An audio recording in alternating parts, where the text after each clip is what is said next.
Speed of 90 ready.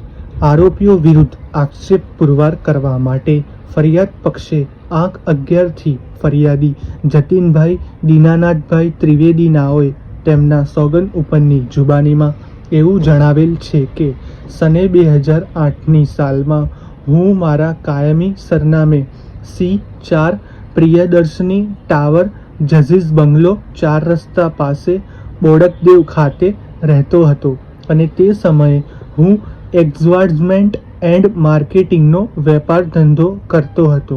તે વખતે હું બપોરના સુમારે કસ્તુરી કોમ્પ્લેક્સમાં એક્સિસ બેંકના ATM ઉપર પૈસા ઉપાડવા સારું આવેલ અને તે વખતે મેં ₹12,000 ઉપાડેલા અને તે વખતે મારો મોબાઈલ હાથમાંથી પડી ગયેલ અને બેટરી કવર છૂટું પડી જતાં ATM સિક્યોરિટી ગાર્ડ નાઓએ આવેલ અને મારી નજર ચૂકવીને ડેબિટ કાર્ડની ચોરી કરી લીધેલ.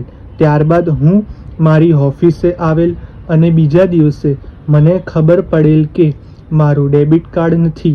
તેથી હું એક્સિસ બેંકના ATM પર જઈને તપાસ કરતાં મળી આવેલ નહીં અને મારા ડેબિટ કાર્ડથી હિમાલયા મોલ બિગ બજારમાંથી ખરીદી થયેલ હતી અને તેથી હું બિગ બજારમાં ક્રોમા સ્ટોર્સ ઉપર આવેલ અને ત્યાં તેઓએ જણાવેલ કે 2 છોકરાઓ ખરીદી કરવા આવેલા હતા અને તેઓએ વિવિધ વસ્તુ અંદાજે ₹8,000ની ખરીદી કરેલ હતી.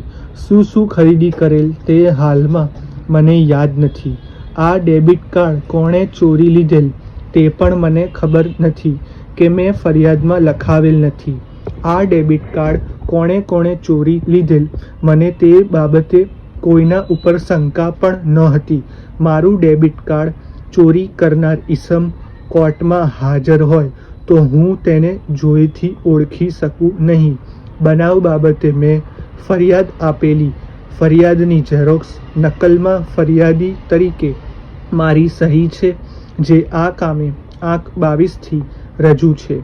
સદર ફરિયાદી તેમના અગાઉના પોલીસ રૂબરૂના નિવેદનને સમર્થન કરતા ન હોય વિદ્વાન સરકારી વકીલશ્રીની ગેરહાજરીના કારણે સદર સાહેબના ભારતીય પુરાવા અધિનિયમની કલમ 135 મુજબ કોર્ટ દ્વારા સવાલ પૂછવા છતાં સદર ફરિયાદીએ ફરિયાદ હકીકતને સમર્થન કરતો કોઈ પુરાવો આપેલ નથી. પેરેગ્રાફ. ત્યારબાદ આરોપીઓના વિદ્વાન વકીલશ્રી દ્વારા ફરિયાદીની ઉલટ તપાસ કરતા ફરિયાદીએ તેઓને ATM કાર્ડ કોણે ચોરી કરેલ તે તેઓને ખબર ન હોવાનું, તેઓને તે બાબતે કોઈ વ્યક્તિ ઉપર શંકા પણ ન હોવાનું, તેઓનું ચોરી થયેલ ડેબિટ કાર્ડ બ્લોક થઈ ગયેલ અને તે રકમ તેઓને પરત મળી ગયેલ હોવાનું કબૂલ કરેલ છે. પેરેગ્રાફ. આમ ઉપરોક્ત ચર્ચા અને રેકર્ડ ઉપરના મૌખિક તથા દસ્તાવેજી પુરાવા ધ્યાને લેતા આ કામમાં ફરિયાદીએ તેઓની સરતપાસમાં ફરિયાદ હકીકતમાં વિરોધાભાસ જોવા મળે છે.